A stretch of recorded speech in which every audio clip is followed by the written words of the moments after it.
Welcome to another episode of Presentation Hell. I am hosting your podcast today, AlexAnndra Ontra, and we are recording from Embark Studios in Tampa, Florida. With us today, we have very special guests from the Palm Beach Symphony Orchestra. We have Bryce Seliger, who is the Education and Programming Associate for the Palm Beach Symphony. And we have Tiffany Cox, who is a local band director at Lake Worth Community High School. And personally, I'm really thrilled to have you guys on because I think arts and education and the performing arts especially is gets so much short shrift in our culture. And I think personally, it's a passion of mine. And I think it's so important to education and development, and not just education for children, but even as we grow older, having music and performing arts in our lives, just it makes us smarter, it makes us better. And I think it makes us happier. So thank you so much, Bryce and Tiffany, for coming on to our podcast and talking about this. I'm glad to be here. So just for our listeners, why don't, Bryce, if you could just give us a little bit about your background, because I know you are a critically acclaimed orchestra conductor, musician. You've done big orchestras, you've done small quartets, you've done classical, you've even done rock and roll. So you have a very big background in music in general. So just tell us a little bit about your journey. So I am a flutist and I have degrees in flute performance and orchestral conducting. And for most of my career, I was a university professor and director of orchestral activities at universities. And several years ago, I pivoted to arts administration completely. It's a really great fit for me, and I'm able to still provide essential resources in music education to the communities I serve, but just in a little bit of a different way. It's a great fit for Drew you me. to arts administration, aside from it's probably like a regular Well, a check. lot of what we do as teachers and professors is administrative. People Right. just don't see it. They see us giving performances. They think that's our whole job, but it's really just the tip of the iceberg. So There's a much that tremendous goes. amount of planning, fundraising, a lot of work that goes Yep. into being a teacher and a professor. And so I was already doing all of these All types of that. things Yeah. behind the scenes and very productive with it and really meaningful and essential and needed in our communities. Right. As you know, music is often cut in academic programs, and so our roles are vital. Absolutely. And then, okay, so when did you join the Palm Beach Symphony Orchestra in this role? A little over 2 years ago in April of 2022. So this is a fairly new program, and we were going to talk today about the instrument donation program. Yes. And how many instruments have been donated? Because I know this program is it 2 years old? Is it 10 years old? Well, Tell us about the program. actually, the program began in 2016. So, Okay. Olga Vasquez, she is the director of artistic operations at Palm Beach Symphony, and she began at the symphony in 2016. That was when our education programs really started to come into play, with her Right. developing them and then strengthening them. And then she was so successful that she needed help, and that's when I came Excellent. into play. And so, the instrument donation program has been around since 2016, and it has grown radically. So, in the first few years, it was just a handful of instruments. But then last season, our 2023-24 season, we had a record breaking year for donations. We donated 208 instruments and Wow. over 1,000 accessories and pieces of equipment. That would be like boxes of reeds, music stands, all sorts of things. And Tiffany's program is the recipient of a lot of those. So for example, at Holly Jolly, so Holly Jolly is one of our main fundraisers Christmas of the party. year, Yep. and that's where we donate a large portion of the instruments during the year. We have typically 3 different schools that are recipients of a large number of instruments. Tiffany's program was one of our guests and received probably several dozen instruments at that time. And coincidentally, she was also the recipient of our Instrumental Music Teacher of the Year award. So she was rock star for the day. Yeah. So you want to talk about that and how? Yeah. Yeah, so I've actually had the pleasure of working with the symphony since 2017. So I've gotten to see this education initiative kind of grow throughout time. And it really is a force to be reckoned with in Palm Beach County. It's so powerful. And the way that the symphony targets the populations that are in the most need is the most powerful part of this program. So for me, I teach at Lake Worth High School. We're 98% free and reduced lunch, very low income population, a very large immigrant population, and an English language learner population.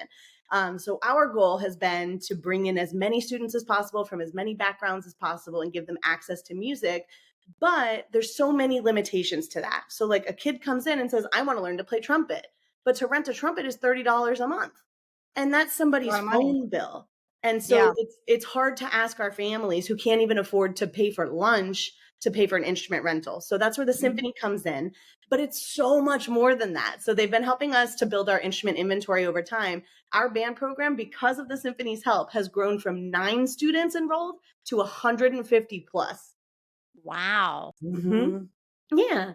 Wow. That's And fabulous. it's not even just the instruments. They come in and they send the professional musicians from the symphony to Right. do private lessons with our students. They do concerts in the school where we can bring our band, chorus, drama kids into the auditorium and listen to a professional concert. We've had days where the symphony will provide busing to bring the students up to the Kravis Center to see a full concert at night. So Mhm. we take them out to dinner and we do a whole Nice. nighttime concert. Night out on the It's town. super Love fun, it. but the scope of the education program really is so much more than just donating instruments.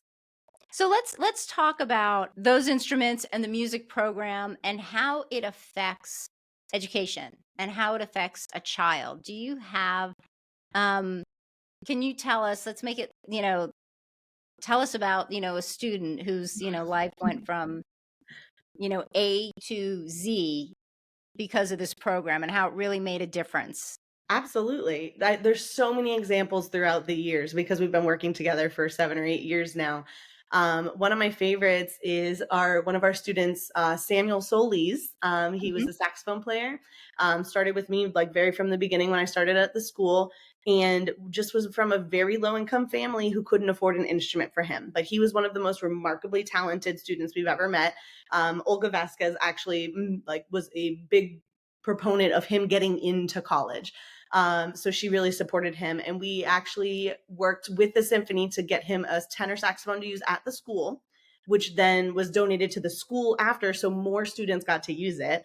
So it's like a generational pass it Right. down kind of thing, like hand me down instruments kind of thing. But then when Sam was in his senior year, he applied for a scholarship to receive a professional instrument and ended up auditioning into the University of Central Florida with his Yanagasawa saxophone that was purchased by the symphony. And he now is the lead tenor saxophone in the University of Central Florida's band program, Wow. the whole program. So this kid who couldn't even afford new shoes for marching band got to play on a professional instrument all the way through college, and now in his senior year Right. is in charge of the program. So it's That's so fabulous. powerful. What just one instrument can change a child's life forever. Right. Did he display, musical talent? Oh, And that's why Olga absolutely. got behind him and the teachers rallied and were like, "We're gonna help this kid." So he Absolutely. displayed like an exceptional talent, Yes. which So is the thing just is that's wonderful. really powerful about where we are is we have so many students who are genuinely talented and just uniquely passionate about music, but they don't have access to private lessons. They don't have access to instruments that work. Because we all know that teenagers will be a little reckless and things need to be repaired from time to time. But they don't have instruments that work. They don't have quality instruments, so they have a hard time gaining access into honor band ensembles and things that will build their resumes, or performing at solo and ensemble competitions, or getting into a higher level ensemble in our own school because they just don't have a quality instrument. Right. So that's where the symphony comes in, and they're not just providing beginner level instruments, they're providing intermediate or advanced level or Mhm. professional level instruments so that our students can really grow on the same level of students who are at a school of the arts or in a more Right. affluent area. Right. We don't have to donate to music majors either. We really run the gamut. And as Tiffany brought up, we focus primarily on financially needy people. That would be students, and we donate to students individually as well as schools and nonprofit arts organizations that need them. But so if we donate an instrument to a school, that school is going to have at least 10, 20 students using that one instrument, and then we can influence them so much that, for example, we run a high school competition called the Lisa Brunaby Major Award Competition. That's for high school seniors who intend to major in music. They can major in music solely or as a double major in something else. And they win. We choose 1 to 3 winners each year, and they win a brand new instrument that they choose with me. So I work with their private teacher, their private instrument teacher, sometimes their instrument director, band or strings director, and then I bring in different instruments based on what the student and teacher are requesting for them to try out, and then they win. And what's important about this also is that I get them these instruments before they take their university auditions, because it will help them have a higher chance of getting in. It will also help them get a larger financial aid package. Having been a professor, I can tell you that financial aid packages, the largest amount they're going to be awarded is when they're going in as a freshman. Transfer students are generally not awarded as large of a financial aid package with scholarships and fellowships and grants and these sorts of things as if you're an incoming freshman. So it's a real game changer. For example, 3 of our the Lisa Brunaby Major Award only started about 5+ years ago, and 3 of our first place winners are studying at Juilliard. Wow. On full rides. They're studying at Juilliard on full rides. One is going to start in the fall, and she's got scholarships, not a full ride, but still, we have 3 of our winners are at Juilliard. And they're all over though, and some of them double major in music and neuroscience or other sciences. Sciences tend to be high with music studies. But in addition to our instrument donation program, we have a lot of other education programs that are incredibly impactful and meaningful that also Tiffany has experience with that she touched upon. For example, our residencies. So this is where we send our Palm Beach Symphony professional musicians out into the schools to work on a regular basis with the students. And this is a real life-changing opportunity. So just to get that exposure. Yes. Yes. I can attest to how powerful this is. So it's also one of the things that keeps kids coming to school. So one of the things that we're seeing in this post-COVID generation is that it's really hard to keep kids motivated, especially teenagers, coming to school every day. So one of the great things about having the symphony musicians coming in is we have a schedule, and we're like, all right, every Wednesday we're going to have trombone lessons. And the trombone students are 100% attendance on those days. And they're just so excited to meet somebody who's so much better than them. But the really great thing is so many of these musicians have been educators and turned professional musicians, or they do teach private lessons, or in a lot of cases, they came from less fortunate upbringing and built their way out and got to the point where they're professional symphony level musicians. So they're able to share their inspiring stories with our students who are in similar situations and help them find the motivation or the pathway, or even provide mentorship for how to build their own careers. Right. Well, these are really first full circle experiences, because we'll have our musicians go into for example, Tiffany School. Last year we were at 4 different schools from grades K to 12, but then we'll have them come out and do a pre-concert performance before our Masterworks concert at the Kravis Center for the Performing Arts. Her students, for example, will perform in the lobby. Each pre-concert performance is a different ensemble, but I'm using her school as an example. And then we'll give them comp tickets for the students and their teacher and all their family members to come and then watch our Palm Beach Symphony concert afterwards.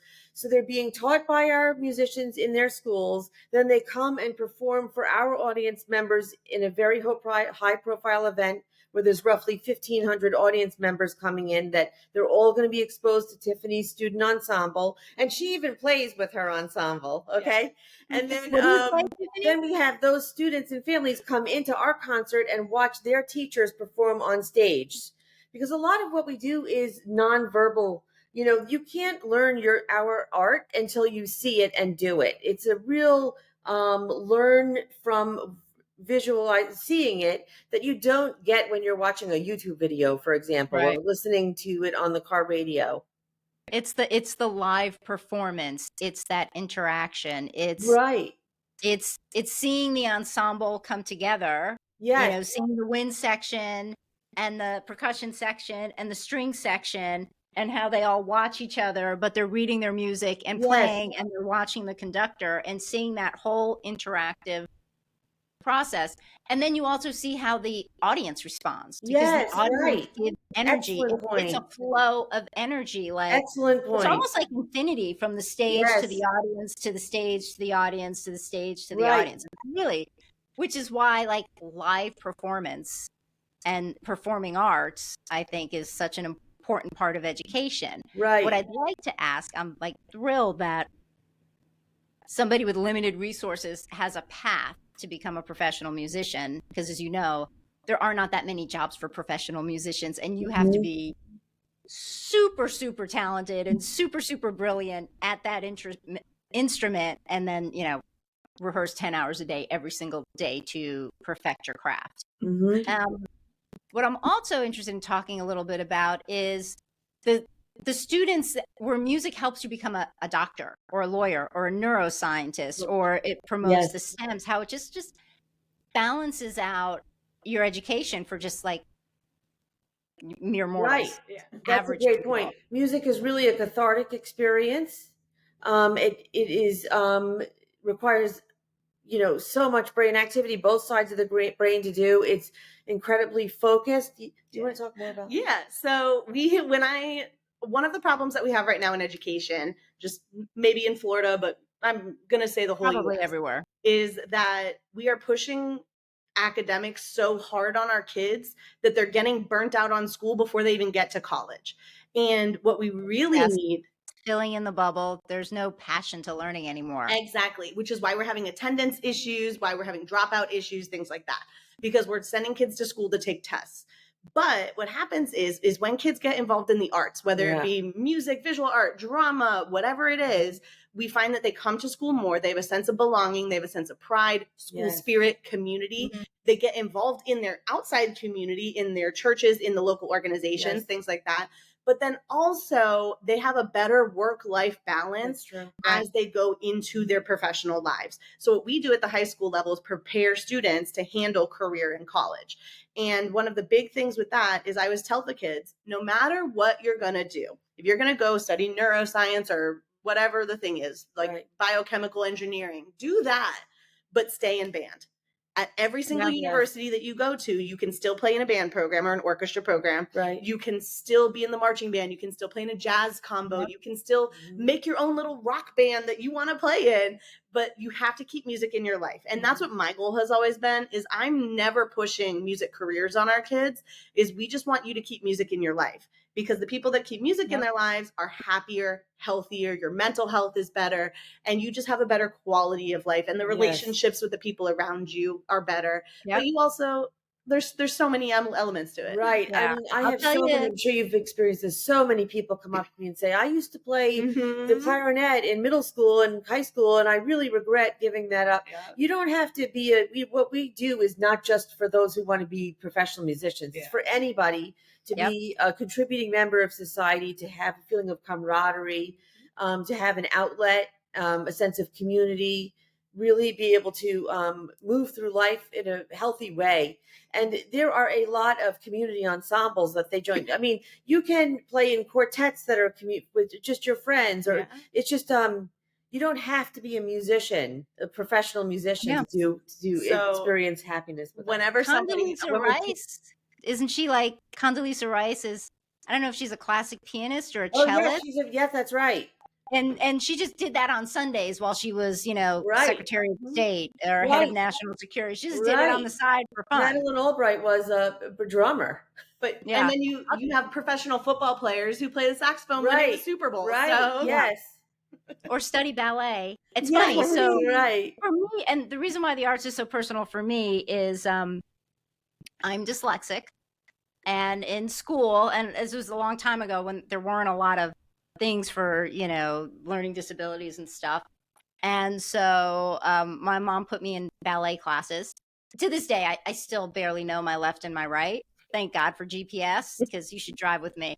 But so, and I loved it. And I took dance classes my whole life, and majored in communications, and, still took dance in college. And then when I moved to New York, I was working, for an ad agency.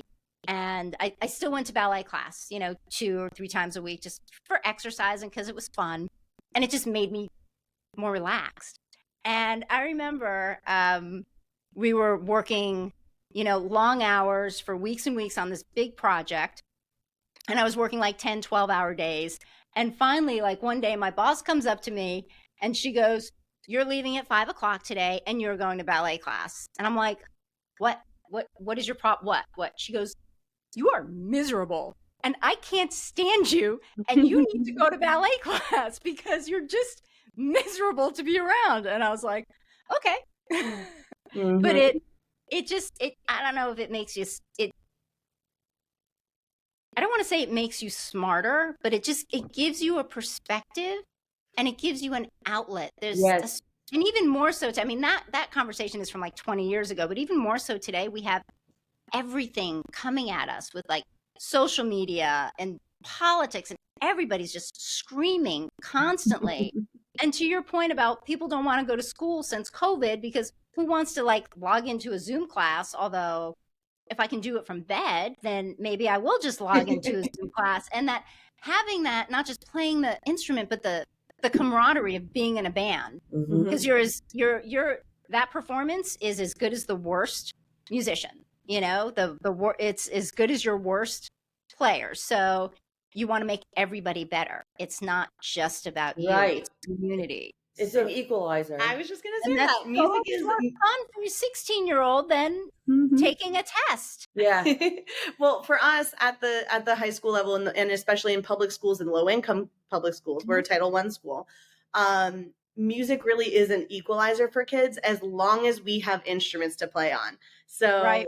for can't do it me, without we an have instrument. students that have very severe autism. We have students with dyslexia. We have students with anxiety disorders, things like that. And they all come together in the same ensemble with the same goal, Right. with the same resources and the same support. And everybody gets equalized to be raised up together. Right. And it's such a powerful thing. I don't know if you've never been in a room during a rehearsal where music just clicks and Yep. everyone's on the same like vibe and everyone's just Yes. rising together. It's one of the most powerful things. Yes. And I strongly suggest, if you're interested in supporting music programs, reach out to your local nonprofit, reach out to your local band director or orchestra director and be like, "Hey, can I come observe a rehearsal?" And they're going to let you. Right. Because it's such So a powerful thing to share with people. anybody can, so anybody can call their local high school Mhm. and say, "I want to help with the music program." Yes. And then, maybe buy them a few instruments or, whatever Exactly. resources But you have. most of the time, the more powerful way to do it is to reach Mhm. out to a program like the Symphony, because they have grant opportunities and sometimes they have matching opportunities where, like, if you donate an instrument, they can also donate an instrument to match it. So then your donation goes a little bit further. Okay, so if I want to, let's give the contact information, at least for the Palm Beach Symphony Orchestra, the instrument donation program. Yes. Contact you directly, Bryce? Oh, yes. Or If you just so go our on the website website, is it's our there. website has a lot of great information. Yep. It's just palmbeachsymphony.org.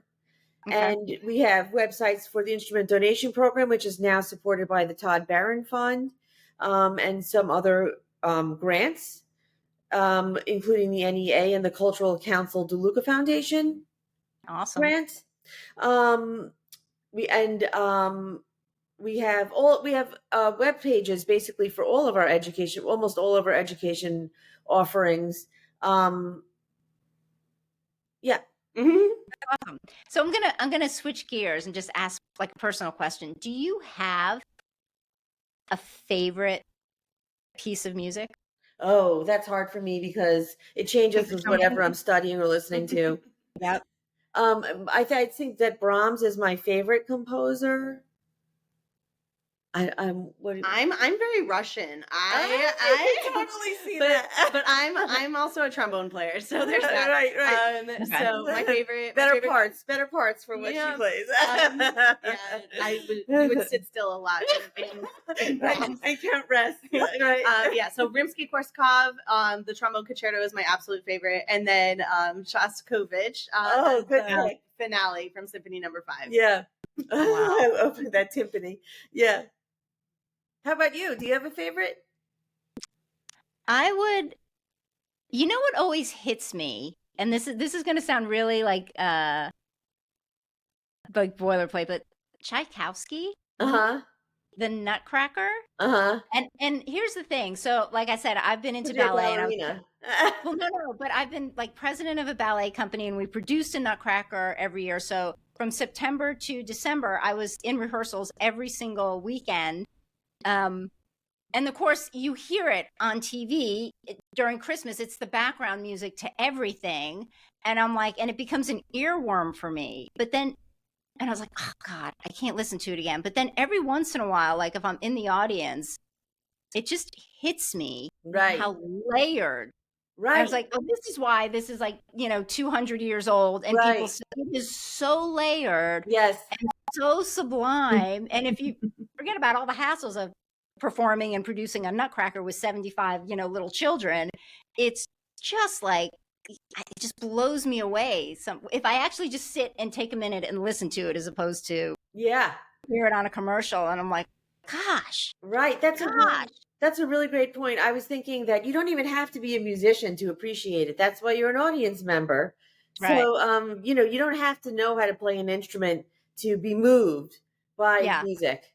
Yeah. And then, in addition to our concerts, which are very well attended and at the preeminent art center in our region, we also have many of our productions are televised, both locally and nationally. South Florida PBS publishes our performance nationally.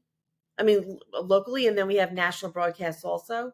Those would be, 4th of July, Christmas holiday concerts. Our children's concerts are televised, so we really reach millions of people every year just through those. And then we have our in-school concerts. So that is not necessarily, sometimes it is just for the instrumental music programs, but a lot of times we do it as an assembly so the whole school can see the concert. And then the students get to ask questions to the musicians at the end. And our musicians talk them through the concert. They'll talk a little bit about the music. They'll talk a little bit about their instruments and